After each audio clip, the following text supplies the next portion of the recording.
The gentle hum of the environmental systems was the only sound Jules Rennes allowed himself to enjoy. In the perpetual twilight of Aetheris Station's maintenance corridor, that soft mechanical chorus was a kind of music, predictable, reliable, and utterly without judgment. He ran his fingers along a coolant conduit, feeling the microscopic vibrations through his fingertips. Perfect operational efficiency. "Nora, status report on the Eastern Atmospheric Regulators," Jules said, his voice barely above a whisper. He'd developed the habit of speaking softly after 3 years on Aetheris. When you spent most of your time alone with machines, you didn't need to project. "Eastern Atmospheric Regulators operating at 98.7% efficiency," replied the station AI's modulated voice, slightly louder than necessary. "That's well within acceptable parameters. Engineer Rennes, though I note your continued obsession with perfection." Jules smiled faintly. "Just doing my job. You've checked the Eastern regulators 4 times this week. That's 350% more frequently than protocol requires. Your point? Station resources might be better allocated if you spent more time in the recreation module with the other humans. Mari specifically asked about your absence at last week's film viewing." Jules sighed, collecting his tools.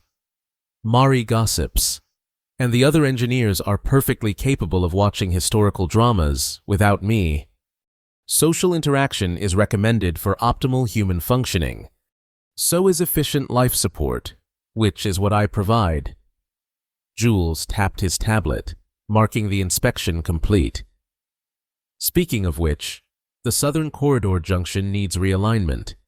Nora's pause was almost imperceptible. "That inspection isn't scheduled until next week. Consider it a gift." Jules was already moving toward the Southern Corridor, his footsteps silent in the station-issued soft boots. The truth was, he preferred the empty sections of Aetheris. The research station housed 37 scientists and support staff, all rotating on various schedules that kept the place feeling like a constantly shifting puzzle. Jules had mastered the art of sliding between those schedules, finding the quiet pockets where he could work undisturbed. As he approached the Southern Junction, a message flashed on his tablet. Commander Harrow's authoritative tone filled his earpiece without preamble. "Rennes, the Nari diplomatic vessel is docking at Bay 3. Need you there for systems check." Jules froze mid-step. "The Nari aren't scheduled to arrive until next week." "Schedule changed. They're here now. Bay 3, 5 minutes." The connection cut before Jules could protest. He stared at the silent tablet, feeling his chest tighten. The Nari, one of humanity's most enigmatic first contacts, were notoriously precise in their communications and scheduling. A full week's change was unprecedented. Jules changed course, heading for the docking bay with reluctance building in his chest. He'd specifically chosen this maintenance shift because it overlapped with minimal personnel. Now he'd be forced to interact not just with the station's diplomatic corps, but with actual alien dignitaries. The corridors became incrementally brighter as he approached the station's central hub. He passed a maintenance bot that bobbed in greeting. "Hello, Clarence," Jules murmured. "Engineer Rennes, the filters in Section 12B are at 99.4% efficiency. Is that adequate?" The bot's voice was cheerful, almost eager. "It's exceptional. Clarence, good work." "Thank you. Do you require assistance with your current task?" "No," Jules said, then reconsidered. "Actually, yes. Run a full diagnostic on Docking Bay 3's life support and gravitational stabilizers. Priority 1. "At once!" Clarence chirped, zipping away down a service tunnel. At least the bot was happy with its work. Jules continued toward the docking bay, his steps growing heavier with each meter. By the time he reached the final corridor, He could already hear the murmur of voices, human voices from the welcoming committee. He paused at the corner, fingers pressed against the cool wall, gathering himself. Just a systems check. Quick in, quick out. No need for conversation. He rounded the corner and immediately flattened himself against the wall as a group of blue-uniformed diplomatic staff hurried past, their faces masks of professional cordiality. Commander Harrow stood near the airlock, his imposing frame rigid with the kind of tension reserved for high-stakes diplomatic encounters. Jules slid along the periphery of the room, reaching his diagnostic panel without drawing attention. He began the systems check, fingers dancing across the interface with practiced precision. The environmental readings were perfect. Clarence had done his job well, but Jules made a show of examining each metric carefully. The longer he looked busy, the less likely anyone was to... "Engineer," Commander Harrow's voice carried across the bay. Jules suppressed a sigh. "Sir, all systems nominal for our guests." "Good. Stay on hand for the reception. We may need technical assistance with their equipment." Before Jules could formulate a reasonable excuse, the docking clamps engaged with a resonant thud. The airlock hissed as pressure equalized, and the external door began its slow spiral open. The first figure to emerge was tall and slender, draped in layers of iridescent fabric that shifted between deep purple and midnight blue with each subtle movement. Ambassador Tevai. Jules recognized from previous briefings. The Nari ambassador's features were humanoid but distinctly alien, skin the pale blue-gray of a winter sky. Eyes larger and more widely spaced than a human's, with vertical pupils that adjusted visibly to the station's lighting. Behind Tevai came two more Nari officials, their attire similarly fluid but in different color patterns. Their movements were precise, almost choreographed, as if they'd rehearsed this entrance countless times. Jules found himself relaxing fractionally. This was proceeding according to protocol. He might actually escape without... A fourth figure appeared in the airlock, and Jules felt his breath catch in his throat. She was Nari, clearly, with the same blue-gray skin and large, remarkable eyes, but where the diplomats moved with studied precision. She stepped onto the station with a kind of measured grace that seemed almost curious. Her clothing was simpler, a close-fitting suit of some material that resembled polished stone, with panels that occasionally caught the light like the inside of a geode. Her hair, or what served as hair for the Nari, was a crown of delicate tendrils that shifted slightly, independent of any air currents Jules could detect. Without meaning to, without even realizing he was speaking, Jules whispered, "She's so beautiful. I wonder if she'd marry me." The words were barely audible even to his own ears, a foolish thought that should have been safely contained in his mind. In the bustle of the diplomatic reception, with Harrow's booming welcome and the shuffling of multiple feet, there was no way anyone could have heard. Except the fourth, Nari stopped. Her head turned, those remarkable eyes scanning the room until they locked directly on Jules, still half hidden beside his diagnostic panel.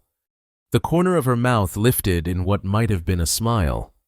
Jules felt his face go hot. Impossible. She couldn't have heard him. The Nari had sensitive hearing, but not that sensitive. It was coincidence, nothing more. He ducked his head, focusing intently on his panel, tapping commands at random. When he dared to look up again, the Nari delegation had moved into the reception area, and his moment of mortification seemed to have passed unnoticed. Commander Harrow approached, looking marginally more relaxed now that the initial greeting was complete. "Everything's still checking out, Ren?" "Yes, sir. All systems optimal." "Good. You're dismissed. But I expect you'll be called to assist the Nari xenolinguist with the resonance field diagnostics tomorrow. Her name is Aya Invasa Nari. She specifically requested engineering support. Jules felt his stomach drop. The fourth one? He gestured vaguely at his own chest, unable to properly describe the remarkable material of her suit. Yes, that's Aya. She's their leading expert on cross-species communication frequencies. Apparently, she has some theories about Aetheris's communications array that align with her research. Couldn't technician Sorrel handle that? She's much more familiar with the comm systems. Harrow's eyes narrowed slightly. Sorrel is on leave for her sister's wedding.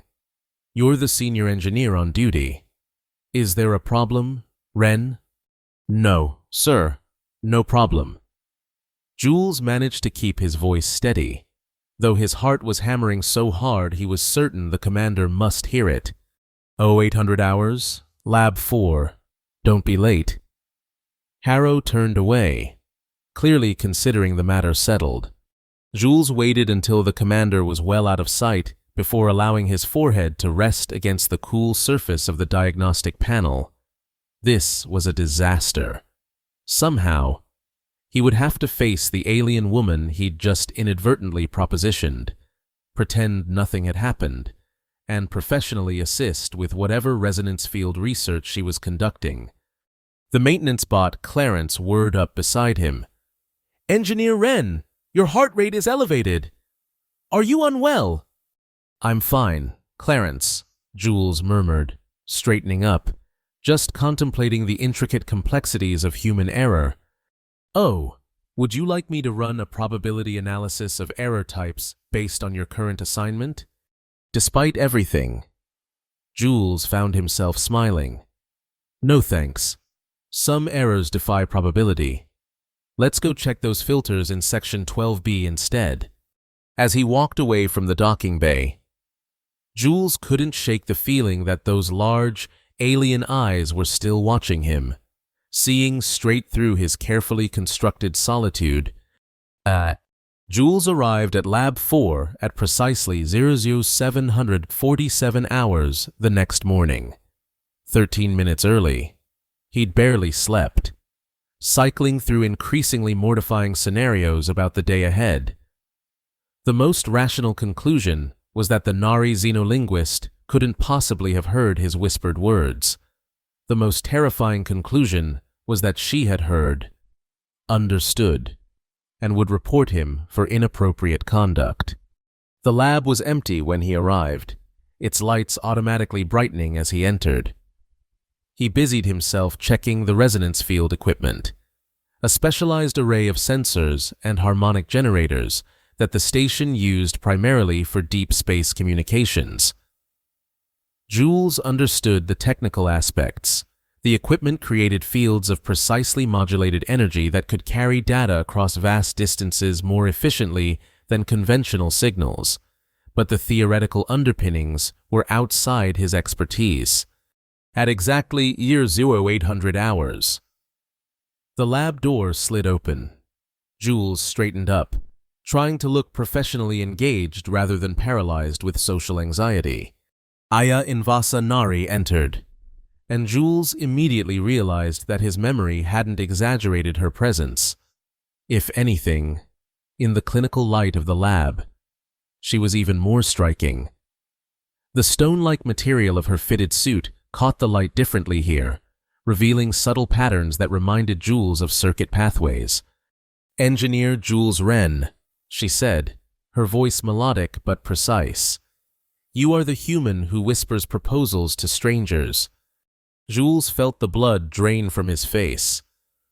I didn't mean...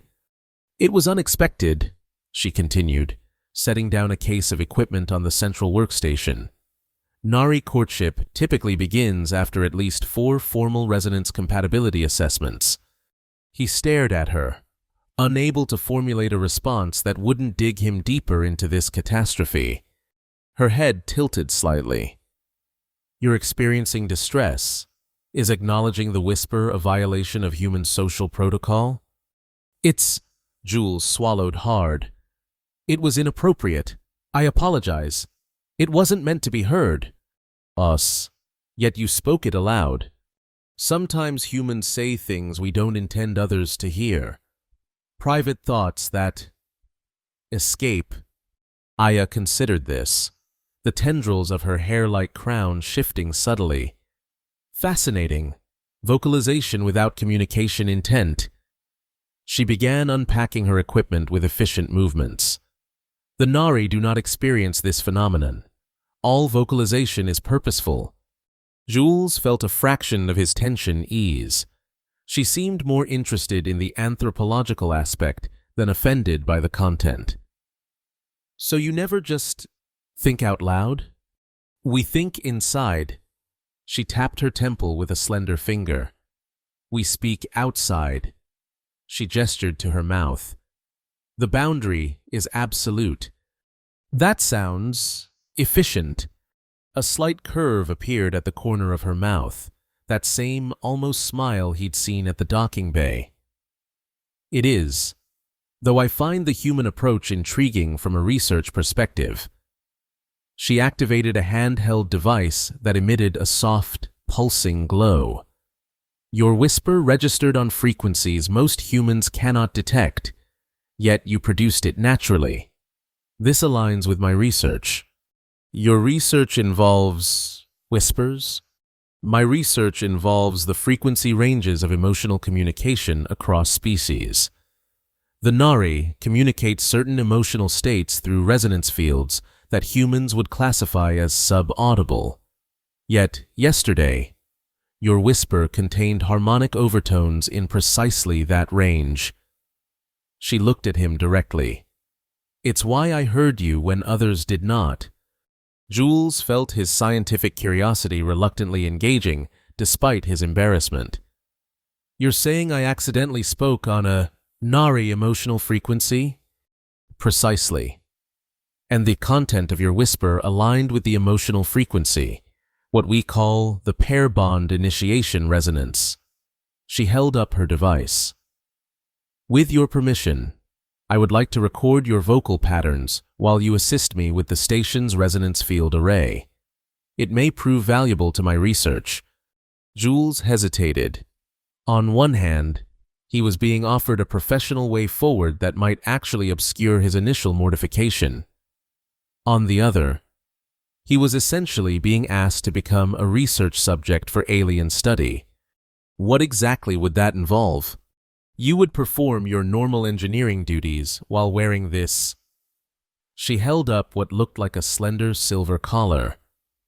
It records the full spectrum of vocal emissions, including those below and above human hearing range.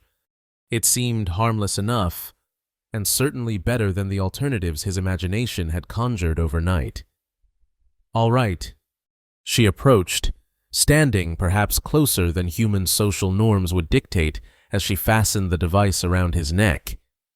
Jules caught a scent like ozone after rainfall, not unpleasant, but distinctly alien. There, she said, stepping back. Now, I need to understand the station's resonance field architecture. The Nari delegation believes it may be compatible with our own communication systems, which would facilitate more efficient information exchange. Jules nodded, grateful to shift to technical matters. The primary array is networked through these 7 terminals, with satellite nodes throughout the station. It was originally designed for deep space communication, but it's been modified for various research applications. For the next 2 hours, Jules found himself gradually relaxing as they worked through the technical specifications of Aetheris's systems. Aya was a quick study, asking incisive questions that revealed a deep understanding of resonance theory. When she occasionally referenced Nari technology, Jules found himself genuinely interested, asking questions of his own that she answered with precise clarity. By mid-morning, they had established a tentative protocol for integrating the Nari communication frequencies with the station's array. Jules was in the middle of explaining a particular calibration sequence when Aya suddenly froze, her attention fixed on one of her instruments. "What is it?" Jules asked. Your vocal pattern just shifted to the pair bond resonance again. Her large eyes studied him with scientific interest. What were you thinking when you explained that sequence? Jules replayed his last few sentences mentally, mortified to realize he'd been thinking about how quickly she grasped concepts that usually took him multiple explanations with human colleagues. I was impressed by how easily you understand these systems, he admitted. Interesting. The resonance appeared when you experienced appreciation of cognitive compatibility. She made an adjustment to her device. This supports my hypothesis that humans unconsciously utilize similar emotional frequency ranges as the Nari, despite lacking conscious control or awareness. Jules found himself unexpectedly charmed by her clinical analysis of what was, essentially, his growing attraction to her. There was something freeing about having these responses cataloged as scientific data rather than awkward social failures. So you can basically hear when I'm impressed by you? More specifically, I can detect when your speech contains harmonic overtones that correspond to Nari pair bonding frequencies. She tilted her head. Does this cause discomfort? Human mating behaviors often involve prolonged ambiguity. I understand. Jules couldn't help the startled laugh that escaped him. That's an accurate assessment. Actually, you find humor in this observation? Her almost smile returned. Humor is another frequency range I'm researching. It's particularly challenging to quantify. I can imagine. Jules hesitated, then decided to embrace the strange openness of their exchange. This is actually the longest conversation I've had with anyone on this station in months. Most people find me difficult to talk to. Why? Your communication is precise and informative. I'm told I lack certain social graces. I prefer machines. Generally, they don't require small talk. Aya nodded seriously. The Nari share this preference for efficiency. Your colleagues find this trait undesirable. Some do. Others just accept that I'm... Jules trailed off, unsure how to explain his self-imposed isolation to someone from an entirely different cultural context. You're what? Happier alone, he finished, though the words felt less true than they had yesterday. Aya made another adjustment to her device. Curious. That statement registered as discordant on the authenticity frequency. Jules blinked. You can tell when I'm lying. Not lying. Resonance discord can indicate many states, internal conflict, evolving belief patterns, unexamined assumptions. She looked at him with those remarkable eyes. The Nari view such discord as valuable. It often precedes new understanding. Before Jules could respond to this uncomfortably perceptive observation, a chime sounded from the lab's communication panel. Engineer Wren, came Commander Harrow's voice. Report on your progress with the Nari specialist. Jules cleared his throat. We've established compatibility between our systems, sir. Specialist Aya has developed a preliminary integration protocol. Excellent. The ambassador has requested a demonstration tomorrow at 1400 hours. Prepare the main communications lab accordingly. Jules exchanged a glance with Aya. Sir, we've only just developed the theoretical framework. A practical demonstration would require... Whatever it requires, make it happen. Wren, this is a priority diplomatic initiative. The connection cut off before Jules could protest further. Aya seemed unfazed. This timeline is acceptable. We will need to work through your sleep cycle to prepare. However, you don't seem worried about presenting untested protocols to your ambassador.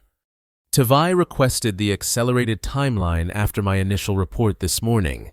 I informed them of our progress and the promising harmonic alignments between your vocal patterns and Nari resonance frequencies. She began gathering her equipment. We should continue in the main communications lab immediately. Jules stood rooted to the spot as realization dawned. You told your ambassador about my whisper. Of course. It's the foundation of my research hypothesis. She paused, noting his expression. Was this information confidential? You did not specify privacy parameters. I just didn't expect it to become a diplomatic talking point, Jules said weakly. It is much more than that. If my hypothesis is correct, your unusual resonance sensitivity could facilitate unprecedented levels of human-Nari integration. She looked at him with what might have been excitement, though Nari expressions were subtle by human standards.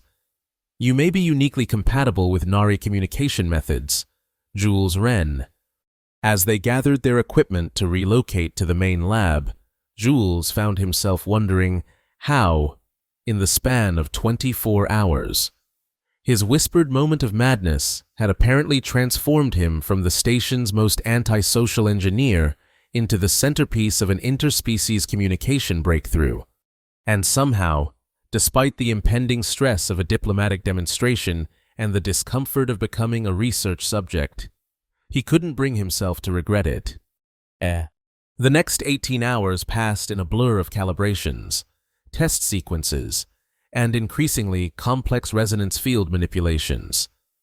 Jules and Aya worked with a synchronicity that surprised them both, anticipating each other's needs and building on each other's ideas without the communication friction Jules typically experienced with human colleagues. By 0300 hours, they had successfully created a prototype interface that translated Nari resonance frequencies into data patterns the station's systems could process.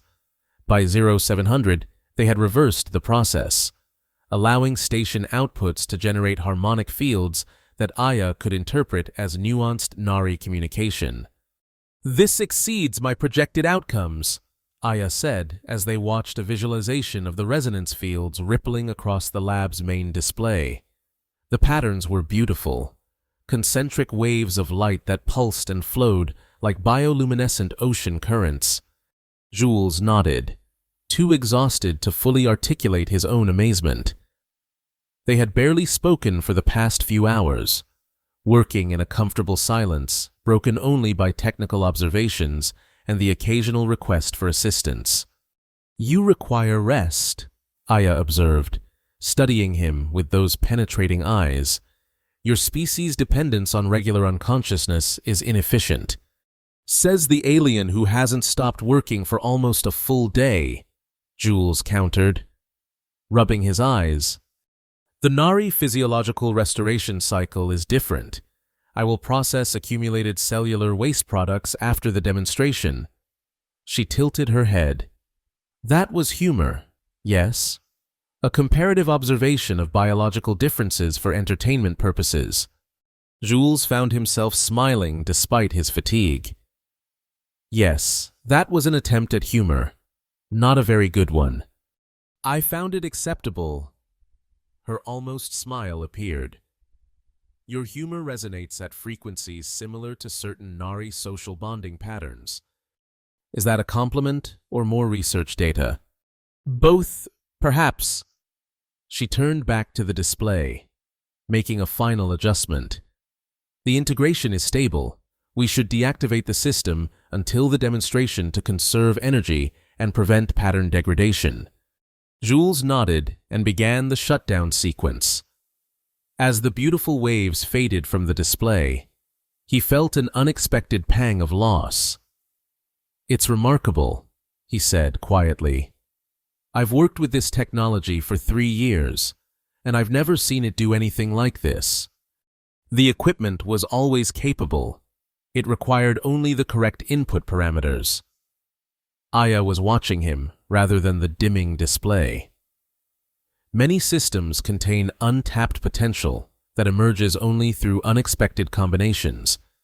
Something in her tone made Jules look up, meeting her gaze. For a moment, neither spoke, and Jules had the distinct impression that they were having a conversation on frequencies he couldn't consciously access. The lab door slid open, breaking the moment.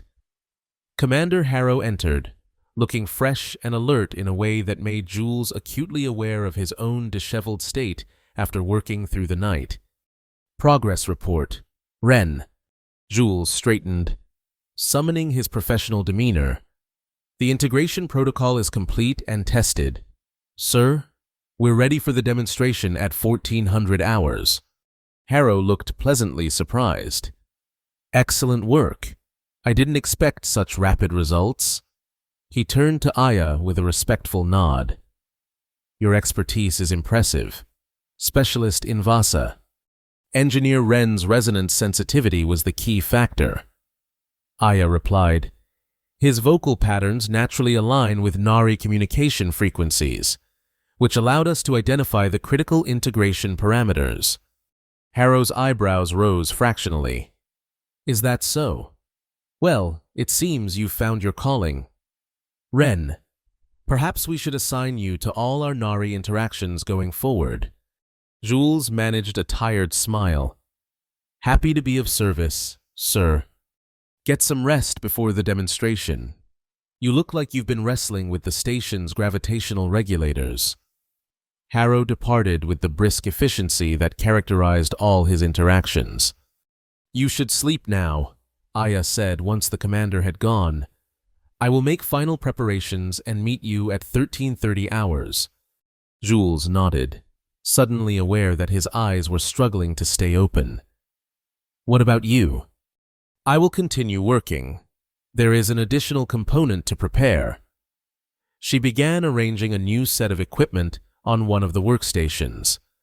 Jules wanted to ask what this additional component was, but exhaustion was rapidly overwhelming his curiosity.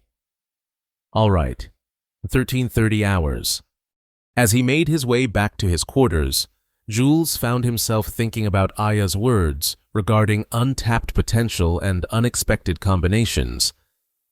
There was something happening between them that transcended professional collaboration or scientific discovery. He just wasn't sure what to call it, or what it might become. His last thought before sleep claimed him was that he hadn't checked the Eastern atmospheric regulators in over 36 hours, and somehow that didn't bother him at all. Jules woke to the insistent beeping of his alarm at 12:45 hours, feeling as though he'd barely closed his eyes. He showered quickly, donned a fresh uniform, and tried to quiet the nervous flutter in his stomach as he made his way back to the main communications lab. When he arrived at 1325, the lab had been transformed. Additional seating had been arranged facing the main display, and the central area had been cleared to create a presentation space.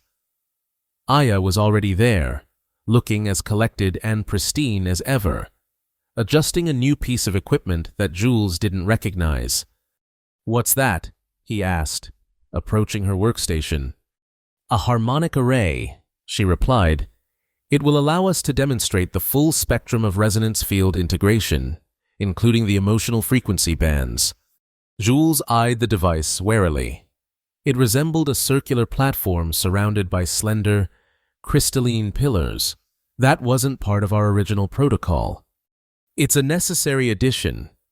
Ambassador Tevai and Heroni will require demonstration of all integration aspects, including those we discovered regarding your unique resonance patterns. She looked up at him. Is something wrong? I'm just not sure what you mean by demonstrating my resonance patterns. What exactly will this do? Before Aya could answer, the lab door slid open and a group of Nari delegates entered, led by Ambassador Tevai. Behind them came Commander Harrow and several human diplomatic staff, all wearing expressions of polite interest tinged with the tension that seemed to accompany all human Nari interactions. Jules recognized the third Nari immediately as Heroni, though he wasn't sure how he knew. There was something in the Nari's bearing that suggested authority and evaluation, a diplomatic observer. Just as the briefing had indicated, Harrow made brief introductions, and Jules found himself nodding mechanically. his anxiety mounting with each passing moment. This was far outside his comfort zone. He was an engineer, not a diplomat or a researcher. He fixed things. He didn't present them. We will begin with a demonstration of basic resonance field integration, Aya announced, her voice carrying effortlessly through the lab. This will show how Nari communication frequencies can be translated into forms compatible with human systems. She activated the main display, and the beautiful wave patterns they had created the night before bloomed across the screen. There were appreciative murmurs from both the human and Nari contingents. For the next 20 minutes, Aya explained the technical aspects of their work with a clarity that Jules found himself admiring. She referenced his contributions generously, though, in truth, he felt she had done the heavy lifting in developing the theoretical framework. His role had been largely practical, implementing her concepts and fine-tuning the station's systems to accommodate them. The most significant discovery, however, Aya continued, concerns the unexpected resonance compatibility between certain humans and Nari emotional communication frequencies. She gestured to Jules. Engineer Ren demonstrates natural harmonic alignment with Nari pair bonding resonance patterns, despite having no conscious awareness of or control over these frequencies. Jules felt all eyes in the room turn to him. The flutter in his stomach became a swarm of butterflies. To demonstrate this phenomenon, Aya said, we will use the harmonic array to visualize the resonance fields generated during our interaction. She motioned for Jules to join her on the circular platform. With mounting dread, he stepped onto the device, standing across from her within the ring of crystalline pillars.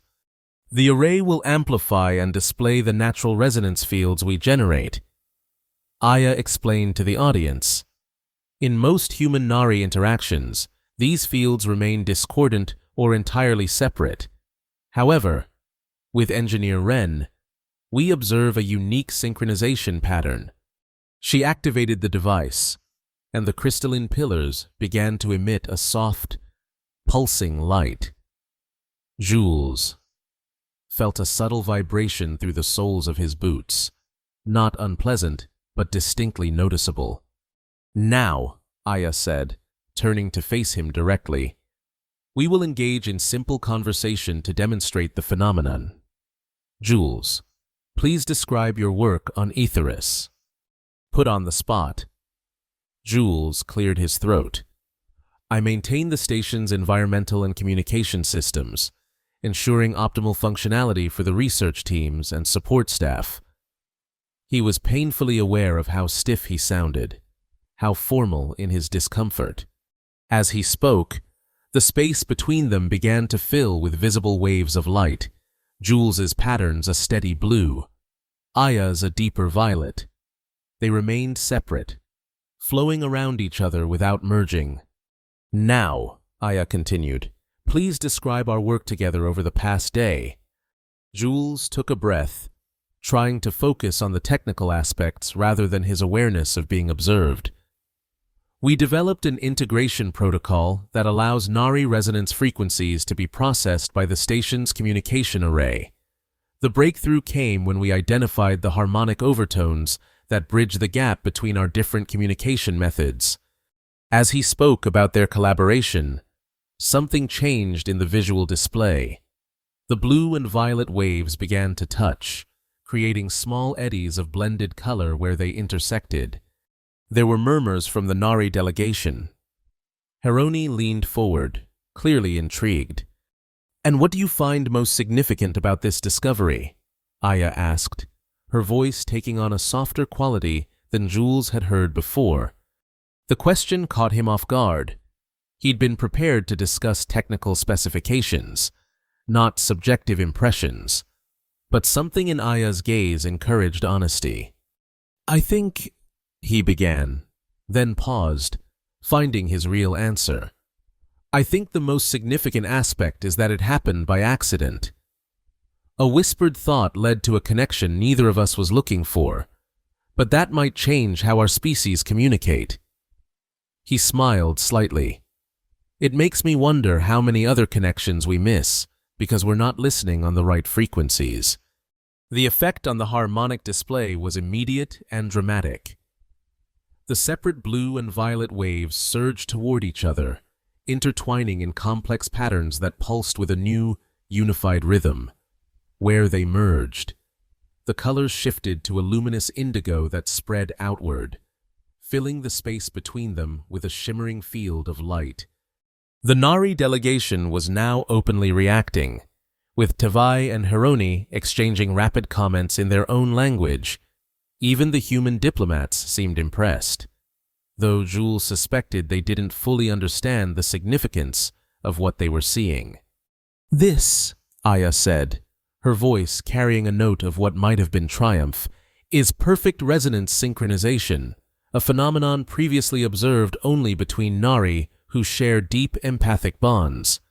It demonstrates that humans possess the capacity for resonance communication on frequencies we believed were unique to our species." She turned to address Ambassador Tevai directly. "This confirms my research hypothesis. The emotional barriers between our species are not fixed biological limitations, but simply differences in awareness and perception that can be bridged with the right interface." Tevai rose, approaching the harmonic array with measured steps. The ambassador studied the pulsing indigo field, then looked from Aya to Jules and back again. "Your findings are unexpected. Specialist Invasa." Tevai's voice was deeper than Aya's, with a resonance that Jules could feel in his chest. "The implications extend beyond communication technology." "Yes, Ambassador." Aya agreed. "If humans and Nari can achieve resonance synchronization, deeper forms of cooperation become possible. The integration protocols we've developed could be adapted for various applications, from diplomatic communications to collaborative research." Hironi joined Tevai at the edge of the platform. "The synchronization pattern is remarkably stable," the observer noted. "This suggests more than technical compatibility." Those alien eyes fixed on Jules with unsettling intensity. "Engineer Wren, are you aware of the cultural significance of this pattern among the Nari?" Jules glanced at Aya, uncertain. "I know only what Specialist Invasa has explained about resonance frequencies corresponding to emotional states." "This particular pattern," Hironi said, "is what we call empathic integration, a state traditionally reserved for those who have chosen to form lifelong pair bonds." Jules felt heat rise to his face as understanding dawned. The harmonic array was essentially displaying the Nari equivalent of what? Romantic compatibility? Spiritual connection? He wasn't sure of the exact translation, but the diplomatic implications suddenly seemed much more complex than he'd anticipated. "I believe," Tevai said, addressing both delegations, "that we must consider the broader implications of this discovery. If our species can achieve such profound resonance, our approach to diplomatic relations may require reassessment." Commander Harrow stepped forward, ever the pragmatist. "What exactly are you proposing?" "Ambassador, I propose that we expand the scope of our current agreement. Specialist Invasa's research clearly warrants further investigation, with Engineer Wren's continued participation." Tevi's gaze returned to the still pulsing indigo field. "The Nari Council will need to be consulted regarding the appropriate protocols for such a unique situation." The meeting continued for another hour, with technical questions and diplomatic considerations bouncing back and forth between the two delegations. Throughout it all, Jules remained on the platform with Aya, the harmonic field between them gradually settling into a steady, rhythmic pulse that seemed to reflect their mutual state of cautious optimism tinged with uncertainty.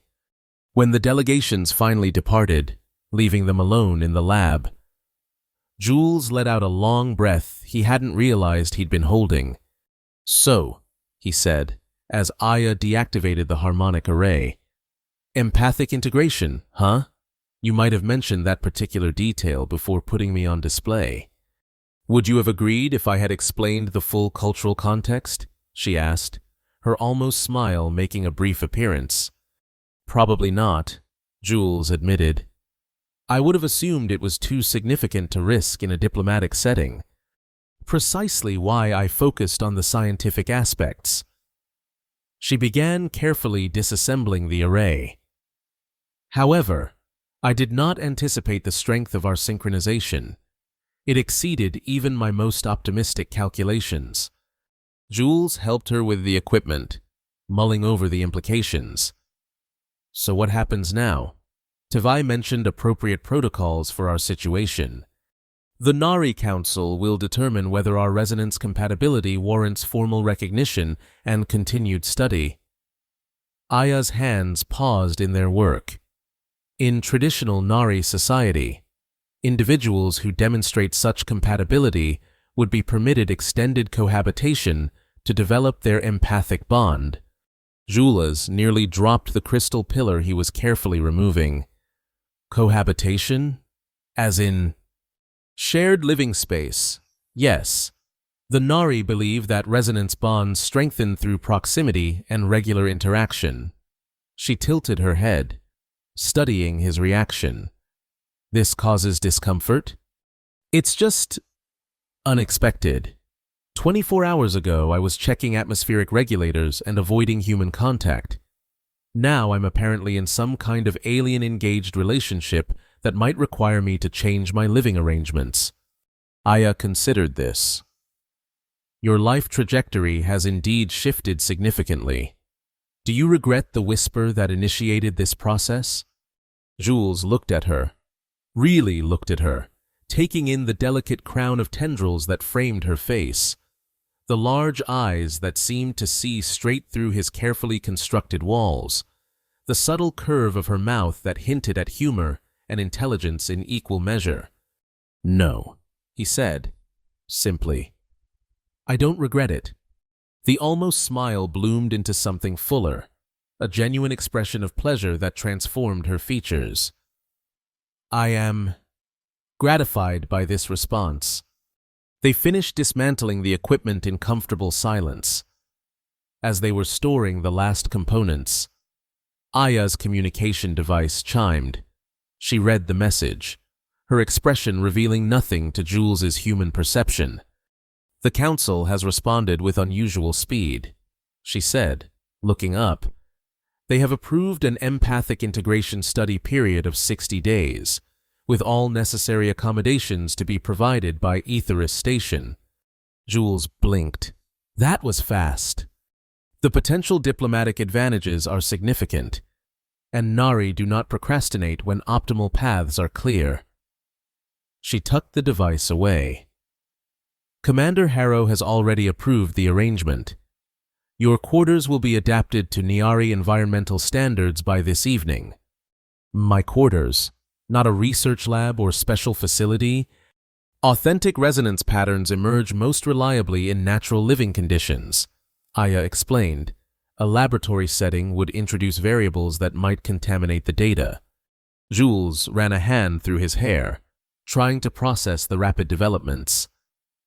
So you'll be living with me? For scientific research purposes? Yes, though the research extends beyond mere data collection.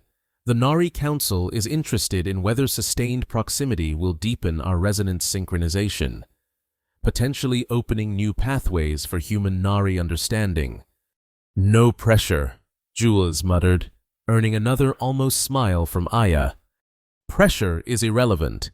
The synchronization already exists. We are merely studying its properties and potential. As they left the lab together, Jules found himself wondering what exactly he had gotten himself into, and why the prospect filled him with more anticipation than dread. The next few weeks unfolded in ways Jules could never have predicted. His quarters, once a sparse haven of solitude, were transformed with the addition of Nari environmental modifications, subtle lighting changes, atmospheric adjustments, and curious crystalline formations that Aya explained helped maintain her biological rhythms. The strangest part wasn't sharing his space with an alien, it was how quickly it began to feel normal. Aya's presence in his life expanded beyond their quarters and formal research. She accompanied him on maintenance rounds, asking questions about station operations that made Jules see his familiar work through fresh eyes. He found himself explaining not just what he did, but why he did it, articulating processes that had become automatic over his years on Aetheris. In turn, she shared aspects of Nari culture and science that fascinated him. Their evenings often involved exchanges that blurred the line between research and personal conversation. Jules learned about the resonance-based communication that underpinned Nari society, how emotional states were shared as directly as factual information, creating a form of communal understanding that humans achieved only through years of close relationship. This is why privacy is so valued among the Nari, Aya explained one evening as they sat in the small living area of their shared quarters. When emotional states are inherently communal, the ability to temporarily shield one's resonance becomes essential for individual development. Like closing a door so you can hear yourself think, Jules suggested. A reasonable analogy, though for the Nari, it is more like dampening an instrument so that you can develop a new melody without interference. Jules nodded, thinking about his own preference for solitude. I think I understand that better than most humans. People find it strange that I prefer the company of machines, but there's a clarity in that silence. No social expectations or emotional undercurrents to navigate. Aya studied him with those remarkable eyes. Yet you do not find our interactions similarly taxing. Your resonance patterns show no strain during our conversations. That's different, Jules said, then paused, realizing the truth of it. With you, there's no performance. I don't feel like I'm constantly translating myself into a language I'm not fluent in, because I hear the frequencies beneath your words. Aya suggested, maybe. Or maybe you're just not expecting me to be something I'm not. The almost smile appeared, a gesture Jules had come to anticipate with unexpected pleasure. An interesting hypothesis, the absence of expectation as a facilitator of authentic communication. Their research progressed alongside their growing familiarity. Weekly sessions with the harmonic array demonstrated increasingly complex synchronization patterns, which Aya meticulously documented for the Nari Council. Jules found himself genuinely interested in the findings, offering suggestions for new testing protocols and helping to refine the integration of Nari resonance technology with the station's systems. The diplomatic implications of their work expanded as well. Ambassador Tevai began incorporating rudimentary resonance fields into communications with Earth's diplomatic corps, reporting marked improvements in cross-cultural understanding. Harrow seemed pleasantly surprised by the developments, though Jules occasionally caught the commander watching him and Aya with an expression that suggested he wasn't entirely sure what to make of their arrangement. Not everyone on the station was as accepting. Jules overheard whispers from colleagues who found the human-Nari cohabitation strange or inappropriate. Mari, true to form, seemed to delight in spreading elaborately inaccurate theories about what exactly went on behind the closed doors of their quarters. "Does it bother you?" Jules asked Aya after they'd passed a group of technicians whose conversation had abruptly ceased at their approach. "The speculation about us?" "Speculation without data is meaningless," she replied simply. "The results of our research speak for themselves."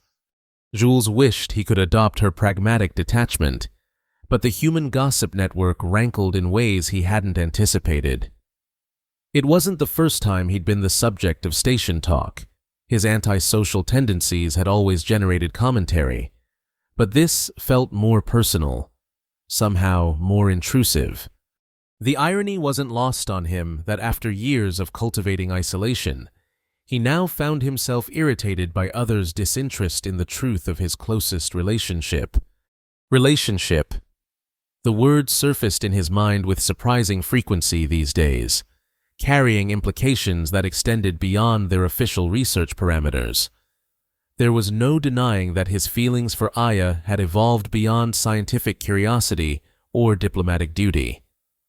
The question that increasingly preoccupied him was whether those feelings were reciprocated, or if her continued presence in his life was purely a matter of Nari scientific dedication. The answer came, as so many significant moments between them had, during a routine maintenance task. They were in a rarely used section of the station's upper level, checking a malfunctioning sensor array. Jules was halfway inside an access panel, making adjustments to the delicate calibration mechanism, while Aya monitored the readings on a portable device. "The harmonic disruption persists," she reported. "The interference pattern suggests a secondary source." Jules backed out of the panel, wiping a smudge of lubricant from his hands. "There's an auxiliary power conduit that runs parallel to this section. If it's developed a fluctuation in its shielding, it could be causing resonance interference." He moved to a different panel several meters away, removing the cover to reveal a complex array of power distribution nodes. As he leaned in to examine the conduit shielding, his foot caught on the edge of the open panel he'd just left, sending him off balance. He instinctively grabbed for support, his hand closing around what he thought was a stabilizing bar. It wasn't. It was a high-voltage transfer junction. The shock threw him backward, his body convulsing as electricity surged through him. He was vaguely aware of falling, of Aya's voice calling his name with an urgency he'd never heard from her before. Then nothing. When consciousness returned, it came in fragments, the soft hum of medical equipment, the sterile scent of the station's infirmary. A dull ache throughout his body that suggested recent trauma, and a presence beside him, a hand resting lightly on his arm. Jules opened his eyes to find Aya sitting next to his bed, her features composed, but her eyes holding an intensity that made his breath catch. "You are awake," she said simply. "Good." Jules tried to speak, found his throat dry, and accepted the water she immediately offered. After a few sips, he managed. "How long was I out?" 17 hours, 23 minutes. Her hand remained on his arm, a point of contact that seemed more significant than usual. The electrical discharge caused temporary neural disruption. Dr. Ivano predicts full recovery within 48 hours.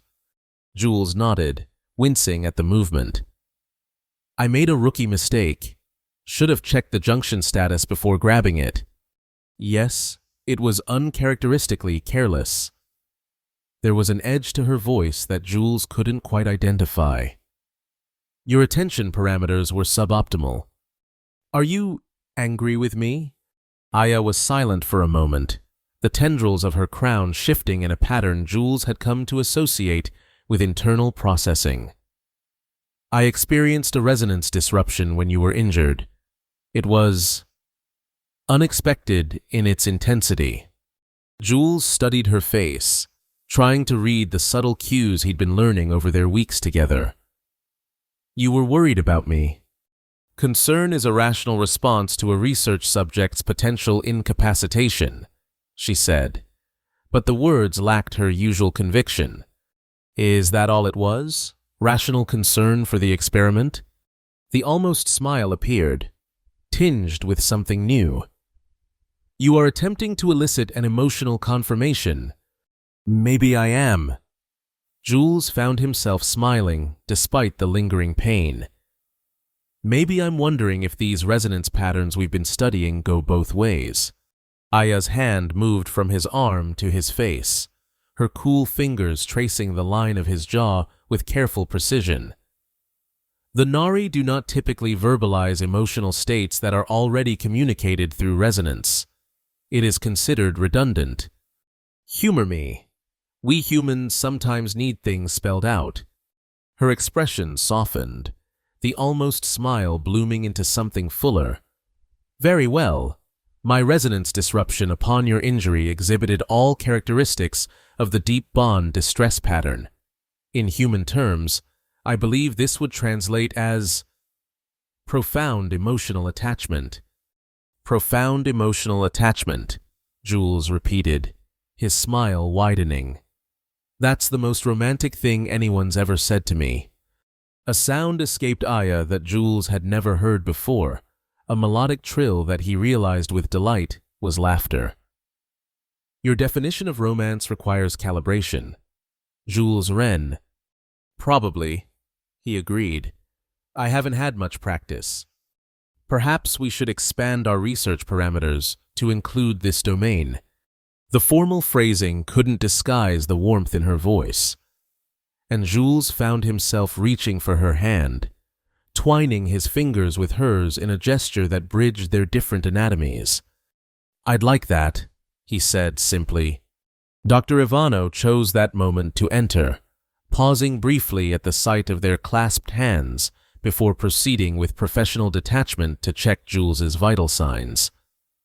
The doctor's expression revealed nothing, but Jules didn't miss the way Aya straightened slightly, her posture taking on the formal quality she adopted in official settings. Your readings are stabilizing nicely, Engineer Rennes. Dr. Ivano reported, another day of observation, and you should be cleared to return to your quarters. Light duty only for the following week. Thank you, Doctor, Jules said. After Ivano departed, a comfortable silence settled between them. Jules found himself thinking about the strange path that had led them here, from a whispered moment of madness to whatever this was becoming. What happens when the 60 days are up? He asked finally. Your research period with the Nari Council. Aya considered the question with characteristic thoughtfulness. The Council will evaluate our findings and determine the next appropriate steps. Given the success of our resonance integration, extension of the study is probable. And if they decide otherwise, if they recall you to continue your research elsewhere, the tendrils of her crown shifted in a pattern Jules had never seen before. I would request reassignment to continue work with Aetheris Station. The unique properties of your resonance field warrant long-term study. Jules couldn't help smiling at her careful scientific framing of what sounded very much like a desire to stay with him. Just for research purposes, of course. Naturally, she agreed, the almost smile returning. Though I find that the boundaries between research and personal discovery have become increasingly permeable. That's one way to put it. Jules squeezed her hand gently. I'm glad you heard me that day, even if I was mortified at the time. The whisper that registered on Nari pair bonding frequencies, Aya said, a hint of humor in her voice. It was statistically improbable, yet remarkably accurate in its predictive capacity. Jules laughed, then winced as the movement aggravated his tender muscles. Are you saying my accidental proposal was prophetic? I am saying, Aya replied, leaning closer, that some connections transcend conscious intent. The resonance was already there, waiting to be heard. When she kissed him, another first in their expanding research parameters, Jules thought he could almost hear it. The perfect harmonic synchronization of two different beings finding unexpected resonance across the vast distances that had once separated them. 2 weeks later, Jules found himself back in the Southern Corridor Junction where this strange journey had begun. The maintenance bot Clarence hovered nearby, cheerfully analyzing filter efficiency ratings while Jules checked the realigned conduits. All systems optimal, Engineer Rennes, Clarence reported. Filter efficiency at 99.7%, atmospheric regulators at 98.9%, resonance field stabilizers at 99.2%. "Thank you, Clarence," Jules said, making a final adjustment to the junction panel. The resonance field stabilizers were a new addition to the station's systems, implemented based on his and Aya's research. They helped integrate the Nari communication frequencies with Aetheris's existing infrastructure, allowing for more efficient information exchange between the species. As he closed the panel, Jules became aware of a presence behind him, a now familiar sense that preceded Aya's arrival by seconds. He turned to find her approaching, her fitted suit catching the corridor's dim light in patterns he'd come to appreciate for their subtle beauty. "Maintenance checks complete?" she asked, the almost smile already playing at the corner of her mouth. "Just finished. Everything's running smoothly." Jules nodded to the maintenance bot. "Clarence has been keeping me company. Specialist in Vasa." Clarence bobbed enthusiastically. "Your resonance signature registers at optimal harmonic alignment today. Most efficient." Aya inclined her head to the bot. "Thank you, Clarence. Your perceptual calibration has improved significantly." The bot preened at the praise, its operational lights blinking in what Jules had come to recognize as its version of pleasure. Engineer Wren uploaded new recognition parameters. "I can now identify 14 distinct resonance patterns." "Impressive," Aya agreed, exchanging an amused glance with Jules. "Would you give us a moment of privacy, Clarence?" "Of course. I will inspect the ventilation systems in Section 12C. They are due for evaluation in 17.3 hours, but preemptive assessment promotes optimal efficiency." The bot zipped away down the corridor, leaving them alone in the quiet hum of the station. "The Nari Council has reached a decision," Aya said once Clarence was gone. "The results of our resonance integration study have been deemed significant." Jules felt his heart rate increase slightly. "Significant enough to warrant continuation?" "More than that." The almost smile bloomed into a full expression of pleasure. "They have approved a permanent cooperative research initiative, with Aetheris Station as its primary location. I have been appointed as the lead Nari specialist, with a 5-year initial assignment." Relief and joy washed through Jules in equal measure. 5 years, that's wonderful news. Additionally, Aya continued, moving closer, the Council has recognized our resonance bond as the first officially sanctioned human-Nari pairing. We are to serve as both researchers and subjects in the ongoing study of cross-species empathic integration. We're guinea pigs in our own experiment. Jules translated with a laugh. "I can live with that. Ambassador Tavai believes our bond may serve as a template for future human-Nari cooperation. The resonance patterns we've established have already improved diplomatic communications by 42.7%, saving the galaxy through accidental romance." Jules mused. "Not bad for an anti-social engineer who prefers machines to people." Aya's fingers found his, twining together in what had become their habitual gesture of connection. "I've been analyzing our initial meeting," she said. "The statistical improbability of your whisper registering on precisely the Nari frequency I was most attuned to detect. And what's your scientific conclusion?" "That some phenomena defy purely rational explanation." Her free hand rose to touch his face, a gesture she'd adopted with increasing frequency. "The Nari have a concept called resonance inevitability, the theory that certain harmonies will find expression regardless of apparent barriers." Jules leaned into her touch. "So you're saying we were meant to find each other?" "I'm saying that the universe favors certain harmonic combinations, and once established, they tend to persist." Her eyes held his, filled with the quiet certainty he'd come to cherish. Our resonance was improbable. Yet here we are. Jules thought about the incredible sequence of events that had brought them together. A schedule change, a whispered thought, a heard impossibility. So many things that might have gone differently, yet somehow hadn't. You know, he said softly. I never actually asked you properly. That first whisper wasn't exactly a formal proposal. The Nari do not require verbalization of intentions that are clearly expressed through resonance. Aya reminded him, the almost smile playing at her lips. Humor me, Jules said, echoing his words from the infirmary. Some things deserve to be said aloud. He took both her hands in his, feeling the subtle difference in the structure of her fingers, the slightly cooler temperature of her skin, differences that had become precious to him. Aya invasa nari, he said, his voice clear in the quiet corridor. Your presence in my life has shown me connections I never thought possible. Would you do me the honor of continuing this resonance bond, whatever form it takes, for as long as the universe allows?